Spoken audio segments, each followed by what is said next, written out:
Hello everybody and welcome back. My name is Winback, and on today's episode, the last in the week, we're going to be playing Zool in our A through Z Heroes of the Storm playthrough. Zool, one of my favorite characters in the game, also very strong bruiser, huge wave clear, fun times to be had by all. So, without further ado, we'll talk about some talents, I'll show you how to play the character, we'll have a good time, and hopefully not embarrass myself because I haven't touched him in a while prior to this video. But if you're not familiar with Zool, his abilities are very wave clear centric. They're all going to be AoE with the exception of his root, and he's very he's tanky to an extent. So you may end up seeing in some games Zool gets played as a main tank in certain comps, which is really cool. I wish he was just a main tank, period, and they would take him out of the bruiser role, but whatever, it's fine. You know, we're good. So with Zool, your abilities, your Q is called Spectral Scythe. This is going to summon a scythe that is going to travel towards Zool from the destination you've created. So you put the scythe down, it takes a little bit, and then it flies back towards Zool. And if it hits any heroes, it is going to summon a skeleton at the hero's hit. So it's an AoE ability. If you're hitting multiple heroes with it, that's lots of skeletons, lots of fun stuff is going to happen. Your W is called Cursed Strikes. Cursed Strikes is the big ability that everyone knows Zool for. It is just an auto attack modifier that makes his auto attacks hit in an AoE, and there are a lot of talents that are going to speed this talent up, reduce its cooldown, and just make it so much fun to watch and use and love. It's nice. It's really cool the way that this ability works. But anyway, you hit the W button, and then you're going to do exactly what you're seeing right now. It is all the wave clear in the universe slapped into one character on one button, and if you can show me another character that can clear waves and do camps as good as Zool with his W build, you're lying, because you've cheated some way in finding that much wave clear. So, but either way, your E ability is going to be your Bone Prison. This is really cool. It's a point and click ability.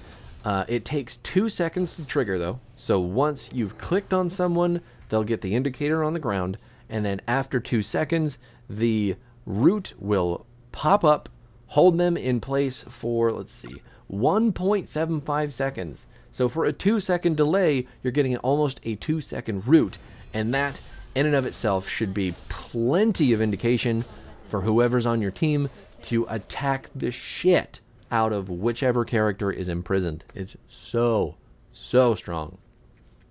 And then your trait for Zool is going to be Raise Skeleton. When a nearby enemy minion dies, it's going to become a Skeletal Warrior. 292 health, 26 damage, lasts for 12 seconds. Skeletal Warriors deal 49 damage to nearby enemies when they die.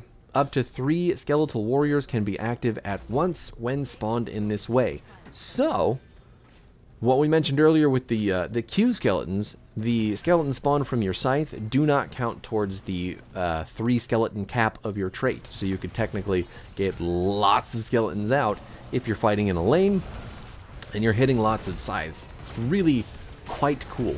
And then having all those little boogers all over the place and exploding and doing damage, there's a lot of cool nuance to Zool, and cool nuance. Zoolance. I don't know. You see where I'm going.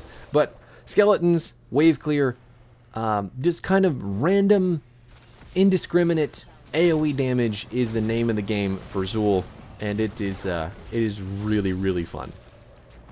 Now Zool does have a baseline 1 key that is going to be your Bone Armor. Bone Armor is going to give you a shield for 25% of Zool's maximum health. This is on a really short cooldown at 30 seconds, and it's going to be part of the reason that Zool is so tanky. Man, she actually got away. He was too slowed.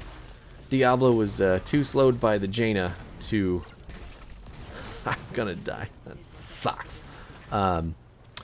Diablo was too slowed down by the Jaina to auto-attack the Vala, so she didn't die. But it looks like Stitch is going to stand directly in front of the wall. We're losing 1 for 2, it looks like.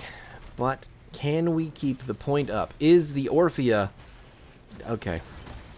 As it turns out, the Orphea did not have her carry pants on, and neither did the Diablo.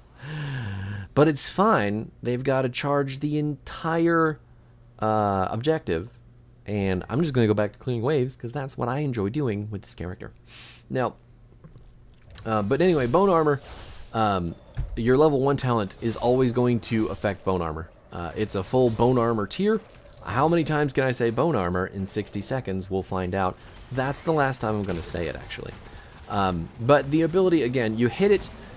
It is going to give you a huge shield. 25% of your max life is very big. And with that, based on the talent that you pick, it's going to get some added utility. So it's either going to let you dodge all auto attacks, which is extremely good at keeping you tanky. You're going to do a bunch of max health damage when it breaks, which is really good for damage. Or you can take the one that we've taken here, which is Shackler, and you can slow people and reduce the cooldown of the shield by quite a bit. Now, 35% slow for 1 second while they're in the radius, and then when you attack slowed or stunned or rooted heroes, you're going to reduce the cooldown of your 1 key by 2 seconds. Considering it's only a 30-second cooldown, that cooldown reduction is pretty massive, because the amount of auto-attacking that Zool can do in an AoE is quite effective. So take that as you will. I just like Shackler the most because it lets me keep the cooldown very short, and it lets me chase people very, very hard, and pressing the 1 key more often is nice. It's just nice. Now, our level 4 talent is going to be the Grim Scythe. Zool's basic attack damage is going to be increased by 15%, and then each enemy hit by cursed strikes reduces its cooldown by 1 second up to 12 seconds. It is a 16-second cooldown, and considering that the duration of the ability is 4 seconds, this is basically a full reset if you manage to hit enough people with your W, which is very easy. We're just kind of shredding the minion camp here with the right angle to hit all of them at the same time. The cooldown gets reduced. You can just hit the W over and over and over and over again until it's dead. This works insanely well on the night camps, on any of the maps that have the camps with 4 dudes. Zool can take them completely by himself. Got to dodge that ring of frost really quick. Is Jaina's going to live? Looks like Diablo's going to get pulled under the tower, and we're just going to let them do whatever they're doing so I can come up here and get some building damage for this camp. You can hit all of the entirety of the wall with Zool with his cursed strikes if you're just auto-attacking the wall itself. I'm going to die. This is the end for me. Dang it. If I had dodged literally any of that, I may have lived, but I didn't, so it's a little bit tough. Didn't use the root on the right person. Brightwing going to blink away, and looks like Stitches is probably dead. If that, nope. Okay, I guess not. It's fine. My team wants to do all this fighting. They want to do all this tower pushing. I'm really just interested in minions and getting us XP and keeping this lead ahead, because as long as they're not dying with these decisions that they're making, I am going to make sure that we don't get behind in XP. Which is, that is a thing. That is a thing that people need to realize that the offlaner has to do. So, if you're that person who's yelling at the Sonya or the Zool or the whatever for being AFK, then you need to look at the XP bar and you need to ask yourself, am I feeding the enemy team all of their XP so that my offlaner can never come to the fight? Maybe. Some introspection will take you a long way. But Oh man, he went completely under the tower with that little health and is completely unpunished. Way to go, team. I just showed up to look pretty and give him my bone armor, and we're good. So the 7 talent is going to be Harvest Vitality. Cursed Strikes heals for 70% of the damage dealt to heroes, and you remember with the talent previous to this one, we're going to increase our basic attack damage, so that's more damage, more healing. If we're hitting more heroes with the massive AoE that is Cursed Strikes, we are going to get lots of heals, lots of frontline ability. It's going to feel real good. Then we can finally talk about our ultimate, because I probably should have talked about that already. Poison Nova is the big AoE team fight ultimate. You see Zul charge up, and he's gonna rip a mean ass fart in every direction, and that is going to poison people for huge amounts of damage in a big AoE. It is on a 90-second cooldown, but it is 1,092 damage to all enemies hit over 10 seconds. So it is 1,000 dot damage if they get hit by even one of Zul's little fart comets. Oh man, he's dead. He's super dead. He died valiantly though. Mal'Ganis still just does not. Oh boy, got to keep them asleep. Hit him with the Poison Nova. Walking forward to distract from the 10% health Mal'Ganis, who is ready to go back in. We have 2 tanks here, so this man is not even remotely worried. Diablo making his way back as well. Maybe, probably don't go that far. I mean, that is kind of way beyond what anybody else is willing to commit to. So he was feeling a bit big. He got kept alive by the white mane. He's like, fuck it, I'm gonna show him my butt, and died. Now just look at this. Like, look at how fast this minion wave dies. That's so... you know those videos of like the soap and people are like chopping it or slicing it and it's all... You feel that feeling of satisfaction? That's what you get when playing Zul and clearing minion waves. It's so good. Anyway, the 13 talent, the best talent in the entire kit. Rapid Harvest. Gain 5% attack speed for 3 seconds each time Cursed Strikes hits an enemy, up to 75%. This is going to help you reduce the cooldown of the ability really fast, and basically your auto attack speed is just going to go through the roof the more that you hit people with your W up. I mean, it's fucking gross. But you can see it when he's clearing waves. It's going to be a little bit more tough to see in team fights just because everything is happening all at once. Okay, we don't need to chase them forever, guys. The objective is still going, so... There is the root on the Vala, though. Definitely want that kill. Orphea's going to take it, put her stamp of approval on the CC, and we're just going to kill some more minions, pick up some globes, have a good time. One thing you'll notice with this build is that you will run out of mana very fast if you're just using your W completely on cooldown, which is part of the reason that I like to take Bone Spear at 16 for some easy, ranged wave clear that doesn't cost me any mana, and it's really big damage if we can hit a target that's rooted. Because, you know, you can't miss a rooted target, and the ability itself is doing what? 448 damage. And it's only on, like, what, a 10-second cooldown? 12-second cooldown. Might as well be 10, because that's crazy small. Brightwing gets away. I'm just split pushing here. Maybe I'm trying to prolong the game for adequate talking time about my talents, but you'll never know, will you? I'm doing the wrong thing. I should be with my team. We should be getting that building. But at the same time, I also kind of want to hit 20. I want to have some fun with my level 20 upgrade. No, Jane is going to live. The ice block is going to save her. Okay, there's the Ring of Frost. It's going to hit 2. Looks like Orphea's pretty much dead. Oh my god. Lost all our health to the tower, and Mal'Ganis is directly inside the enemy team. Again, putting a bomb to sleep. I'm getting a camp. My team's still way underneath the enemy base. With 2 tanks and Orphea and a white mane, I guess nobody's ever going to die, but the amount of the amount of spooky shit going on here. The levels are just rapidly increasing.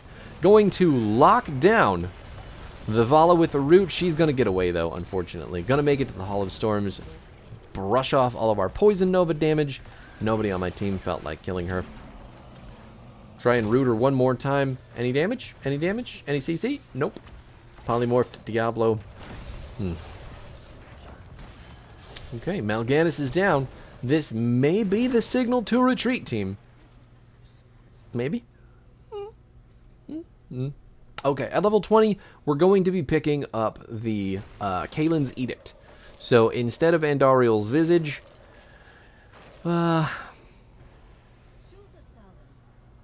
this used to do % health damage. I don't know when that changed.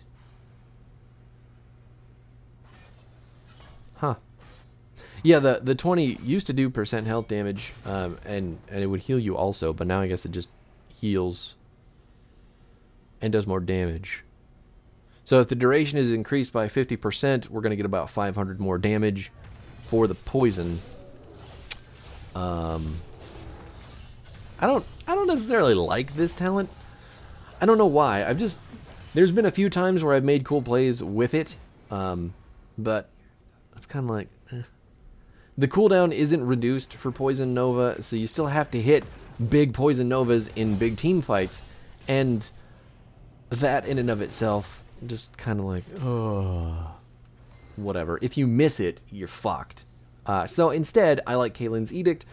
Each time Skeletal Warriors deal damage, reduce the cooldown of Bone Armor and Zul's heroic ability by 1.5%. I already love Bone Armor, so obviously I want my skeletons to help me reduce the cooldown of my abilities even more. Oh my god, you just walked directly into the danger zone, my friend. You can't step up into that tiny little corridor like that with your big, beefy body. That's just out.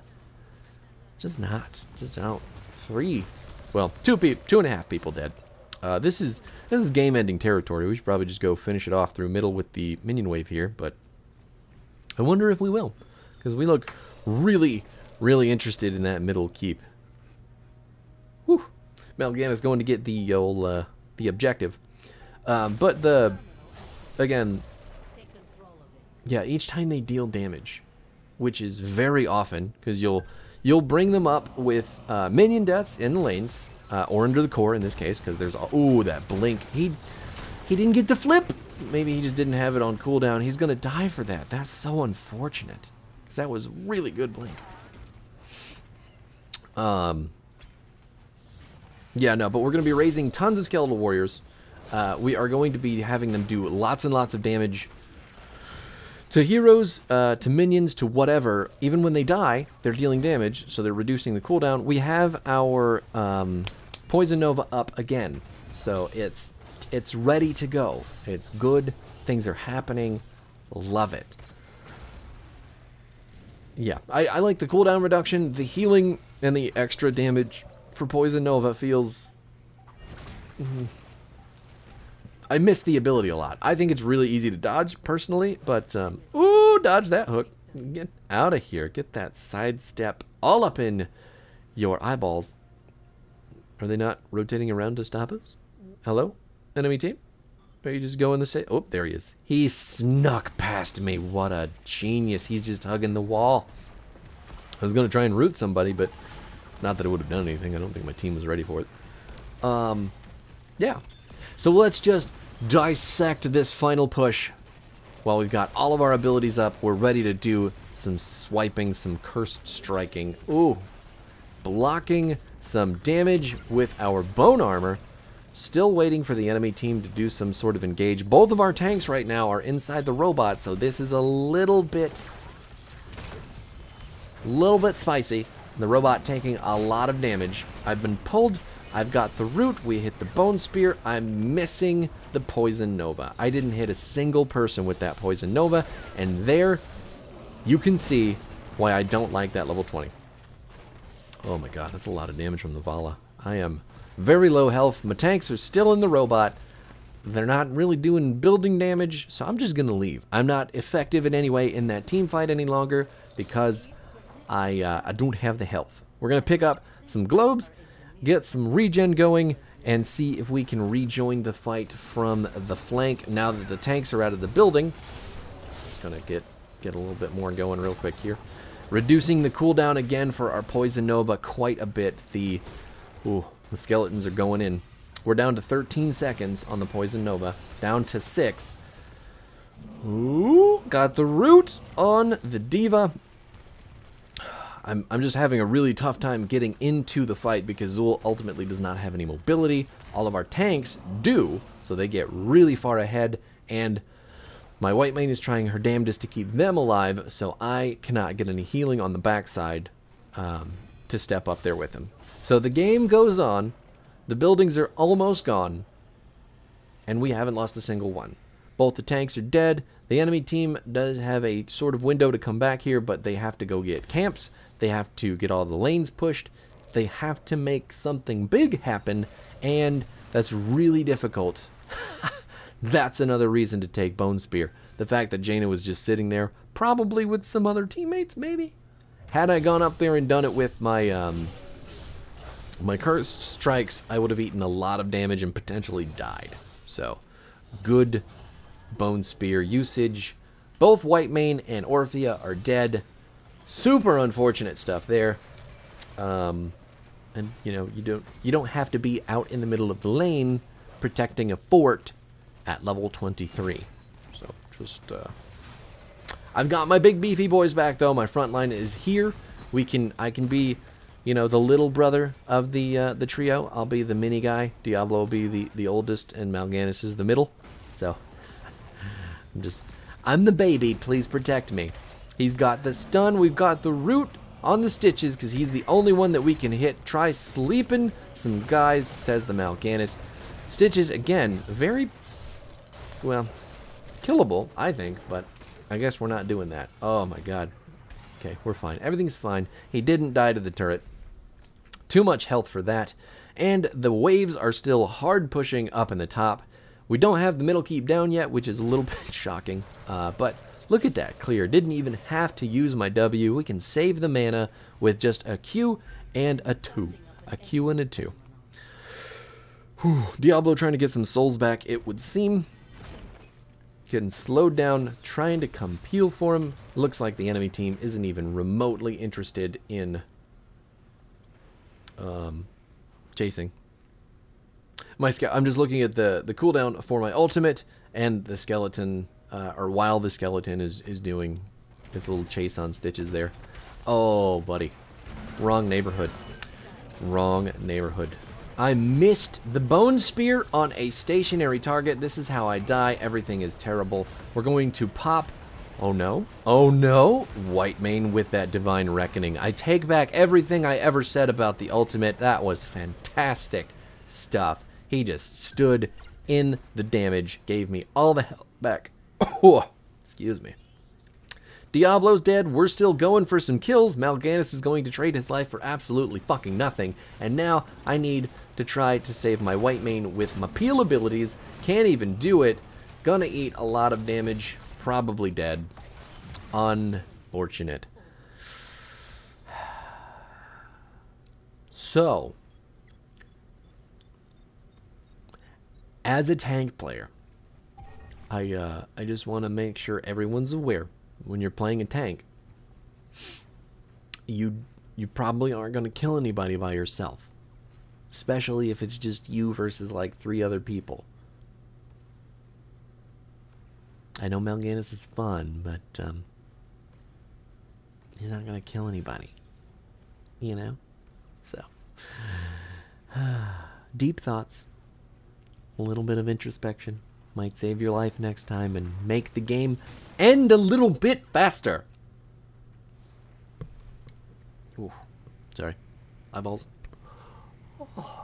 Volskaya Foundry, ultimately, I mean, it's the map that goes and goes and goes and goes forever until everything dies of just a deep, unsettling, natural, timely death. I mean, ugh, I hate this map.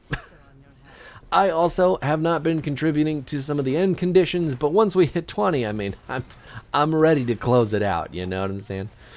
Ooh, The hook is going to hit the big boy tank hitbox. And is Mal'Ganis going to get out? Nope. I mean, yes. Yes, he is. He's not going to die. That was the nope. Oh, man. Ring of Frost is going to hit too. It's probably going to hit me in the middle. Nope, it doesn't. It's going to hit Whitemane in the middle because she's going to remain standing right there while she tries to heal. Don't know what Mal'Ganis is doing in the middle of everything else because we could just as easily be trying to defend the building. Poor Diablo going to die on the backside. Trying to slow down the Stitches. Can't save the Mal'Ganis. But the game is still very close to ending up at the top side because that camp that we got is pushing hard with some catapults. Can we keep these people here while that goes? Nope, Jaina made it back. Jaina made it back, so she's got to clear a whole bunch of waves, though. Free catapults there. She's got another catapult plus a minion up top that she didn't kill. So they're going to get a huge chunk of damage on the core. Look at that.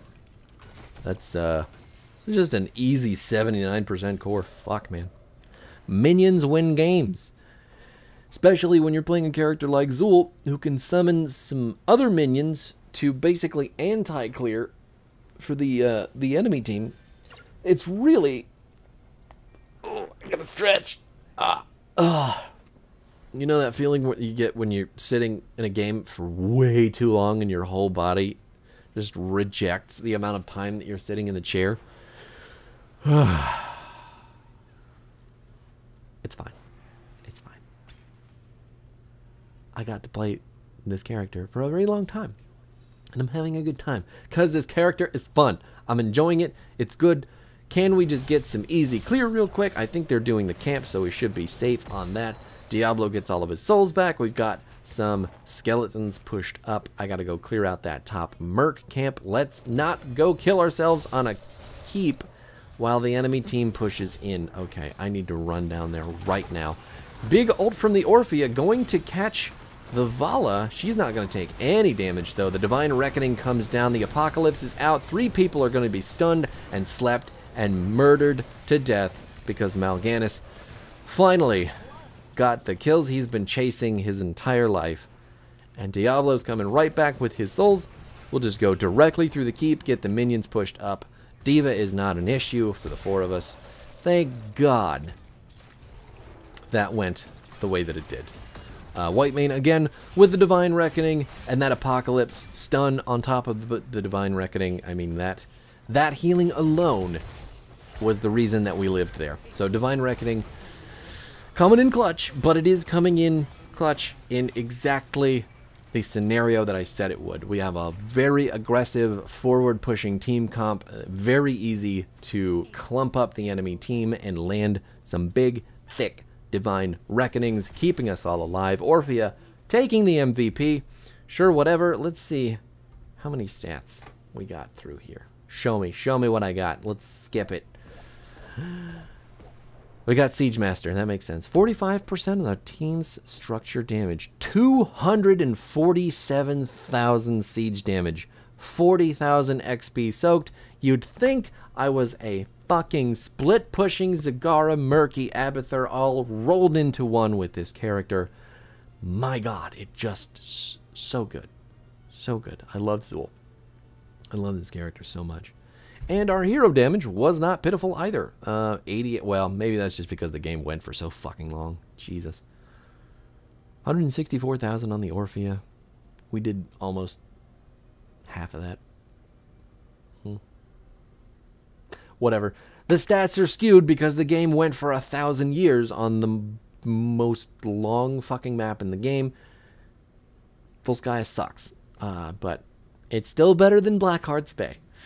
The talents for Zul, so I can get the hell out of here. Shackler, Grim Scythe, Harvest Vitality, Poison Nova, Rapid Harvest, Bone Spear, and Kalen's Edict. Thank you so much for hanging out. If you made it this far in the video, please let me know.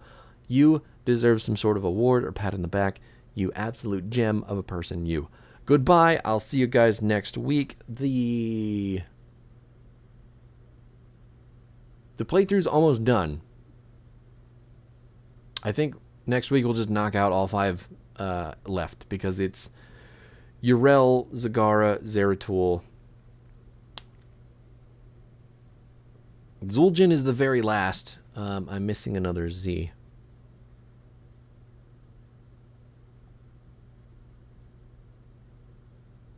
Zarya, the fun character.